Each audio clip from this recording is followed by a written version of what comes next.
नमस्कार प्रिय दर्शकों, आप सभी का हार्दिक स्वागत है मां कामाख्या वैदिक एस्ट्रोलॉजी के आधिकारिक यूट्यूब चैनल पर। मैं हूं आचार्य चंद्रमोहन पांडे और आज हम विस्तार से बात करेंगे तुला राशि यानी कि लिब्रा।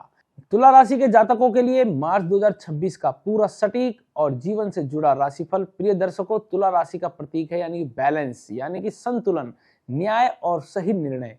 मार्च 2026 तुला राशि वालों के लिए निर्णय, रिश्ते और जीवन में संतुलन बनाने का महीना है। मार्च 2026 तुला राशि के लिए कैसा रहेगा? यह महीना किसके लिए अवसर लाएगा, कहां असमंजस रहेगा, क्या करना चाहिए क्या नहीं, और सबसे महत्वपूर्ण, तुला राशि का असर 12 अलग अलग लग्नों पर कैसे बदलता है। अगर आपको ज्योतिष बिल्कुल नहीं आता तो भी यह वीडियो आपको पूरा समझ में आएगा। मार्च 2026 तुला राशि के लिए मध्यम से अच्छा लेकिन निर्णायक महीना है। रिश्तों में क्लियरिटी आएगी, काम में सहयोग मिलेगा, रुके हुए निर्णय सामने आएंगे, लेकिन असमंजस, दूसरों की राय पर ज्यादा निर्भर न रहें, खुद की इच्छा को न दबाएं। यह महीना सिखाएगा सबको खुश करते करते खुद को मत खोइए। अब बात करते हैं आपके करियर और व्यवसाय की। तो टीम वर्क जरूरी रहेगा लेकिन किसी से अपशब्द ना बोलें। पार्टनरशिप में लाभ मिलेगा लेकिन ज्यादा विश्वास हानि पहुंचा सकता है। क्लाइंट से डील सोच समझ के करें। क्या करें इस समय में? लिखित एग्रीमेंट को सोच समझ करके साइन करें। अपने संवाद को स्पष्ट रखें। संतुलित निर्णय लें। क्या ना करें इस समय में? बिना सोचे समझौता ना करें। दूसरों पर पूरा निर्भर नहीं होना चाहिए। अब बात करते हैं आपके धन और आर्थिक स्थिति की। आय आपकी बहुत अच्छी रहने वाली है, स्थिर रहने वाली है। खर्च होगा तो आपके शौक और मौज पर होगा और आपके रिश्तों पर खर्च होगा। उधार सोच समझ करके दें, लेकिन पैसा आपके पास रहने वाला है, इसलिए बैलेंस बनाए रखें। अब बात करते हैं आपके प्रेम और रिश्तों की। प्रेम में गहराई बढ़ने वाली है। विवाह में बातचीत से समाधान होगा। पुराने रिश्ते वापस आ सकते हैं, इसलिए याद रखिए रिश्ता बराबरी से चलता है, त्याग से नहीं। अब बात करते हैं आपके स्वास्थ्य और मानसिक स्थिति की। तो यह समय आपके लिए थोड़ा सा तनावपूर्ण रहने वाला है क्योंकि आपका स्वास्थ्य थोड़ा इनबैलेंस होने वाला है। तो इस समय आपको अपनी किडनी पे थोड़ा सा ध्यान देने की वाली बात है और त्वचा का भी आपको ध्यान रखना होगा। आपके हार्मोन्स इनबैलेंस हो सकते हैं और तनाव आपको हो सकता है। तनाव निर्णय से आएगा, बीमारी से नहीं। लग्न क्या होता है? लग्न का मतलब है जन्म के समय पूर्व दिशा में उठती हुई राशि लग्न कहलाती है। लग्न क्या बताता है? लग्न आपके शरीर को दर्शाता है, आपके कर्म को दर्शाता है, जीवन की दिशा बताता है। इसलिए एक ही तुला राशि वाले दो लोग अलग अलग जीवन जीते हैं क्योंकि उनका लग्न अलग होता है। बात करते हैं मेष लग्न, यानी कि जिनका लग्न मेष है लेकिन राशि उनकी तुला है। तुला राशि मतलब सातवां भाव।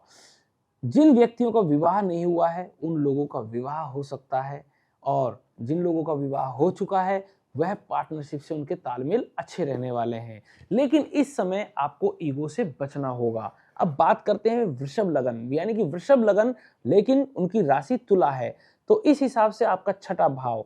तो यह इस समय आपको नौकरी के लिए थोड़ा सा संघर्ष करना पड़ेगा, शत्रुओं से सावधान रहना पड़ेगा और मेहनत से आपकी जीत होने वाली है। अब बात करते हैं मिथुन लगन, यानी कि लग्न आपका मिथुन है लेकिन राशि आपकी तुला है, तो आपका पांचवा भाव बनता है। तो इस समय आपको प्रेम भरी बातें बहुत मिलेंगी। शिक्षा पर थोड़ा सा ध्यान देने की बात है और यह समय आपका रचनात्मक समय है, यानी कि आपका प्रेम से भरा हुआ समय है। अब बात करते हैं करक लगन। करक लगन वाले जातक, यानी कि उनकी लग्न करक है लेकिन राशि उनकी तुला है, तो यह समय आपको घर से रिलेटेड थोड़ी सी चिंता जता सकती है। यह समय आपका माता के लिए ठीक नहीं होगा, भावनात्मक अस्थिरता होगी। यह समय आपके लिए थोड़ा सा चिंतापूर्ण रहने वाला है। अब बात करते हैं सिंह लगन, यानी कि आपका लग्न सिंह है लेकिन राशि आपकी तुला है। इस हिसाब से आपका तीसरा भाव आपके लिए साहस के लिए बहुत अच्छा है। यात्रा आपको हो सकती है और छोटे भाइयों से आपका तालमेल बन सकता है और यह समय आपका आत्मविश्वास बहुत बड़ा रहेगा। अब बात करते हैं कन्या लगन, यानी कि लग्न आपका कन्या है लेकिन राशि आपकी तुला है, तो इस हिसाब से आपका दूसरा भाव होता है। तो धन की स्थिति इस समय बहुत अच्छी रहने वाली है, लेकिन वाणी का थोड़ा सा आपको ध्यान रखना होगा। वाणी पे आपको थोड़ा सा नियंत्रण बनाना होगा, इसलिए आप जो भी बोलें सोच समझ करके बोलें। अब बात करते हैं तुला लग्न, यानी कि आपका लग्न तुला है और राशि भी तुला है, तो इससे आपको फर्स्ट हाउस यानी कि प्रथम भाव दर्शाता है। तो इसलिए आपको स्वयं पर थोड़ा सा चिंतन करने का समय है। स्वास्थ्य आपका बहुत अच्छा रहने वाला है। निर्णय लें लेकिन सोच समझ करके लें। खुद को समझने का यह समय बहुत अच्छा है। अब बात करते हैं वृश्चिक लग्न, यानी कि लग्न आपका वृश्चिक है लेकिन राशि आपकी तुला है। तो इस हिसाब से आपका यानी कि 12वां भाव, तो 12वां भाव खर्च का होता है। तो यह समय आपको खर्च सोच समझ के करना होगा। यात्रा भी आपकी बन सकती है, थोड़ी लंबी यात्रा भी बन सकती है, थोड़ी छोटी यात्रा भी बन सकती है, लेकिन खर्च आपको सोच समझ के करना होगा। अब बात करते हैं धनु लग्न, यानी कि लग्न आपका धनु है लेकिन राशि आपकी तुला है। तो इस हिसाब से आपका 11वां भाव, और 11वां भाव आय का होता है। यह समय आपका अच्छा रहने वाला है। आय आपकी स्थिर रहने वाली है और जगह जगह से आपको लाभ मिलने वाला है। नेटवर्क भी आपका बहुत अच्छा रहने वाला है। आपके दोस्तों से आपका तालमेल इस समय बहुत अच्छा रहने वाला है। अब बात करते हैं मकर लगन, यानी कि लगन आपका मकर है लेकिन राशि आपकी तुला है। तो तुला राशि यानी इस हिसाब से आपका 10वां भाव, 10वां भाव यह इस समय करियर के लिए बहुत अच्छा है। करियर आपका बहुत अच्छा जाने वाला है।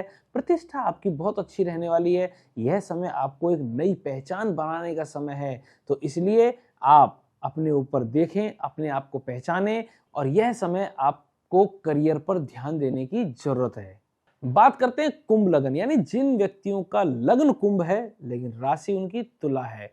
तो तुला राशि के हिसाब से यानी कि 9वां भाव, 9वां भाव जो है भाग्य का होता है। यह समय आपके लिए भाग्य से रिलेटेड बहुत अच्छा समय है। तो आप अपने गुरुओं से सहयोग प्राप्त करेंगे और बड़ों से सहायता आपको मिलेगी। यह समय आपका बहुत अच्छा जाने वाला है। तो अब बात करते हैं मीन लगन, यानी जिनका व्यक्तियों का मीन लगन है लेकिन राशि उनकी तुला है। तो इस हिसाब से आपका 8वां भाव, यानी कि यह समय आपको सावधान रहने का है। यह समय आपको खर्च का है और यह समय एक अचानक बदलाव का है, और यह समय आपको पूर्णतः सावधानी बरतने का है। क्या करना चाहिए इस समय में? अपना संतुलन बनाए रखें। स्पष्ट निर्णय जरूरी है, ये खुद की बात कहना भी जरूरी है, और ध्यान और प्राणायाम भी जरूरी है। क्या नहीं करें इस समय में? बार बार निर्णय बदलना ठीक नहीं रहेगा। खुद को पीछे रखना ठीक नहीं है। दूसरों पर पूरी तरह निर्भर होना भी ठीक नहीं है। प्रिय दर्शकों, आज हमने तुला राशि मार्च 2026 को राशि और लग्न दोनों स्तर पर पूरी गहराई से समझा। याद रखिए, तुला राशि का सबसे बड़ा गुण है संतुलन। अगर आप इस महीने दिल और दिमाग के बीच सही संतुलन बनाए रखते हैं तो मार्च 2026 आपको रिश्तों और निर्णयों में स्पष्टता देगा। अगर यह वीडियो आपको समझ आया हो, अपने जीवन से जुड़ा लगा हो, तो इसे लाइक करें और अपने परिवार और मित्रों के साथ शेयर करें, और माँ कामाख्या वैदिक एस्ट्रोलॉजी चैनल को सब्सक्राइब करें। अगर आप अपने जीवन की करियर, विवाह, धन या किसी भी समस्या का व्यक्तिगत समाधान चाहते हैं तो आप सीधे संपर्क कर सकते हैं माँ कामाख्या वैदिक एस्ट्रोलॉजी से। मैं आचार्य चंद्रमोहन पांडे आप सभी के जीवन में संतुलन, शांति और सही निर्णय की शक्ति बनी रहे। जय माता की।